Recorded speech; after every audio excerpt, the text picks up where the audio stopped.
சிகப்பு கூன் வண்டு அப்படிங்கிற ஒரு வண்டுனால பாதிக்கப்பட்டது. இப்படி இருக்குமா சார் பாதிப்பு? ஆமா, இந்த உயரத்துல இருக்கும்போது பாதிக்கப்பட்டுருச்சு.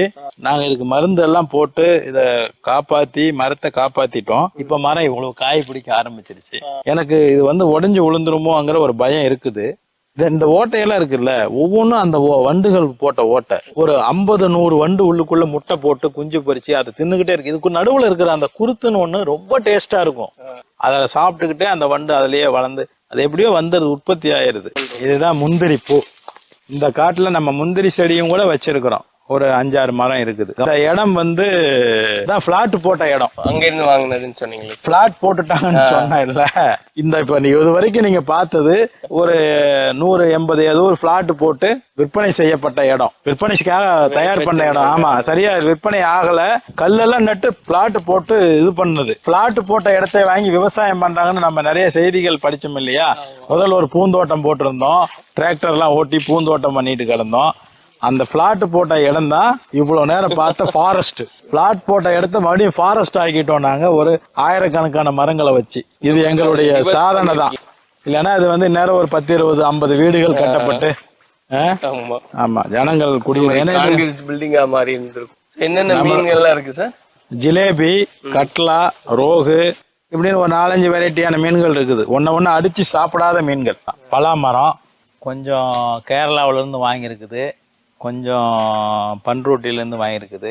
அந்தியூர்லயே இருக்கிற நர்சரிக்காரங்க கொடுத்ததுதான் இங்க இருக்கிற எல்லா செடிகளும் எல்லா மரங்களும். ஏன்னா அந்த வீடு கட்ட ஆரம்பிச்ச அந்த ஸ்டார்டிங்ல நான் கொடுக்கறேன்னு சொல்லிட்டு அவரா இந்த வீட்டுக்கு தேவையானதை கொண்டு வந்து அவர் கொடுத்தாரு.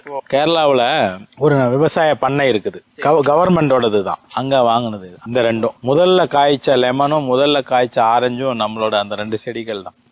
பலாவை பத்தி பேசும்போது சார், அந்த 2 ரகமும் இருக்கு அப்படின்னீங்க இல்லையா, அது சுவை வேறுபாடு அப்படின்றதெல்லாம் இருக்கா சார்? நிச்சயமா இருக்கு. கலரே வேறுபடும். பலாப்பழத்திலயும் இப்ப இந்த 2 மரங்கள்லயும் சொலைகள் அவ்வளவு பெருசா இருக்கும். ஒரு பனியார சைஸுக்கு இருக்கும், ரொம்ப பெருசா இருக்கும். ஆமா, இன்னும் சில மரங்கள்ல நவப்பழம் சைஸ்ல தான் சொலையே இருக்கும், சின்னதா இருக்கும். சுவை ஆனா அது ரொம்ப அது ஒரு தேன் மாதிரி ஒரு டேஸ்ட் இருக்கும். இது நம்ம ஃப்ரூட் மாதிரி ஒரு ஆப்பிள் கட் பண்ணி சாப்பிட்ற மாதிரி இருக்கும். சில பழங்கள் இருக்குது ஆரஞ்சு கலர்ல இருக்கும், பர்பிள் கலர்ல கூட பலாப்பழம் இருக்குது. இது அத்தி நம்ம பார்க்கும்போது சின்ன அளவுல இருக்கும்ல சார்? ஆமா, இது இந்த அந்தியூர்ல கொடுத்ததுதான். நாங்க இது கிலோ 40 ரூபாய்க்கெல்லாம் வித்து இருக்கிறோம் அந்த கொரோனா டைம்ல பொரியல் பண்றதுக்கு. இது ரொம்ப நல்லதான் இது. ஆனா மார்க்கெட்ல ஒன்னும் பெருசா இது இருக்கிற மாதிரி தெரியல. இது பொரியல் பண்ணி சாப்பிடலாம், ரொம்ப நல்லா இருக்கும். அந்த பலாக்காய் பொரியல் மாதிரியே தான் இருக்கும். அது சப்போட்டா 4 வரிசையா இருக்கு. கொய்யா அந்த மாதிரி இங்க ஒண்ணு இருக்குது, அங்க ஒண்ணு இருக்குது. நாம அந்த பீட்ரூட் கொய்யா மரத்துல இருந்து ஒரு கொய்யா காய் எடுத்தோம் இல்லையா, கட் பண்றோம். பீட்ரூட் மாதிரியா தான் இருக்கும், கொய்யா மாதிரியே இல்லையா சார்? இது எங்கிருந்து வாங்கினது சார்? ஞாபகத்தில் இருக்கா சார்? இது நம்மளுடைய இந்த மேட்டூர்னு ஒண்ணு இருக்குது இல்லையா, மேட்டூர் டேம் பக்கம். ஆமாங்க. அதுக்கு முன்னாடி ஒரு நர்சரி இருக்குது. அதுவும் ஒரு ஃபாரஸ்ட் ஆபீசர் தான் என்கிட்ட கூட்டிட்டு போனாரு. நல்லா இருக்கு சார். இது சாப்பிடும் போது கொய்யா ஃபீல் இருக்கு. ஆனா பார்த்தா நீங்க சொன்ன மாதிரி பீட்ரூட் மாதிரி தான் இருக்கு. பார்க்க பீட்ரூட், சாப்பிட்டா கொய்யா. இதுதான் இந்த கிரீன் ஆப்பிள். ஜாமுண்டாவா ஜாமுண்டியா அந்த மாதிரி ஏதோ ஒண்ணு.